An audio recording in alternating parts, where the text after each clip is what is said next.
Good day and welcome to the dining room table. Russia got missiles from North Korea and asked Iran for some, says the White House. Subscribe, like, and share. At the White House press briefing, John Kirby is speaking about some missiles and military equipment that Russia has recently received and is asking for. Russia and Ukraine has been at war for some time. United States has been supporting Ukraine. Also, members of NATO have been supporting Ukraine.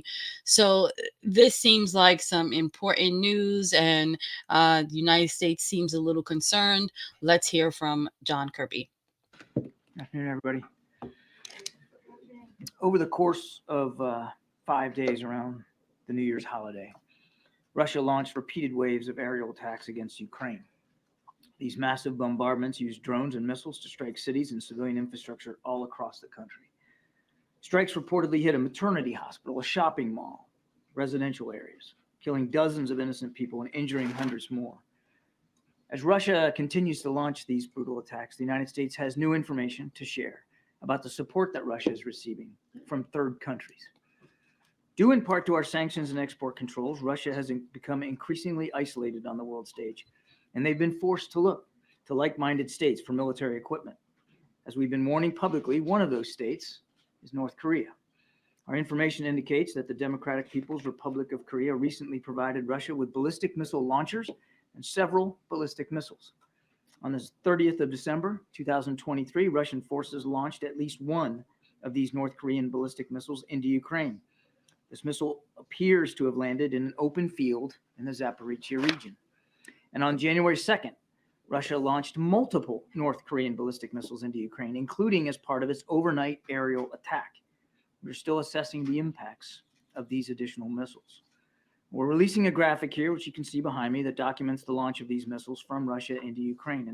And you could go on the channel. I did a couple of videos regarding Russia launching missiles and Ukraine launching missiles. As you can see, the graphic shows the area from which Russia launched the North Korean supplied ballistic missiles on those 2 dates, as well as the impact location inside Ukraine of the missile that was launched on the 30th of December. And as I said, we're still assessing the impacts of the other additional missiles that were launched on the 2nd. We expect Russia and North Korea to learn from these launches, and we anticipate that Russia will use additional North Korean missiles to target Ukraine's civilian infrastructure and to kill innocent Ukrainian civilians. These North Korean ballistic missiles are capable of ranges of approximately 900 kilometers. That's about 550 miles. This is a significant and concerning escalation in the DPRK's support for Russia.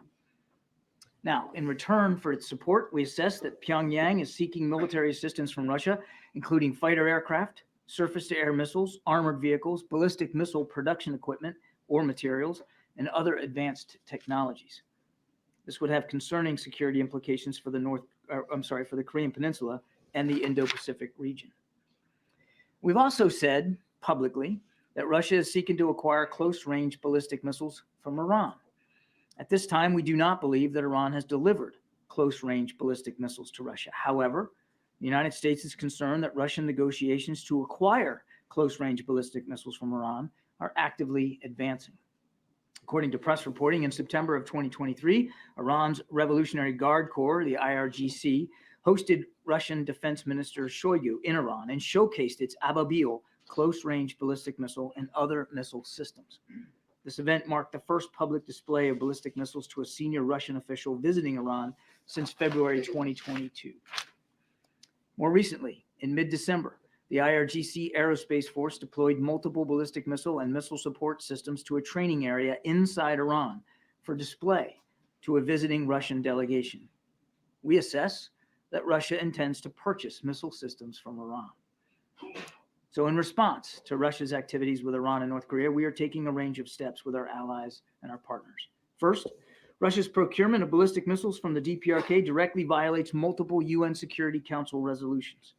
We will raise these arms deals at the UN Security Council alongside our allies and partners, and we will demand that Russia be held accountable for, yet again, violating its international obligations. Second, we will impose... I'm a bit confused because the United States has sold weapons, has given weapons. additional sanctions against those working to facilitate arms transfers between Russia and the DPRK and between Russia and Iran.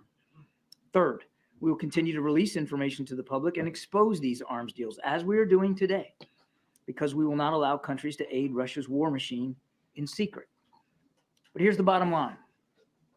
The most effective response to Russia's horrific violence against the Ukrainian people is to continue to provide Ukraine with vital air defense capabilities and other types of military equipment.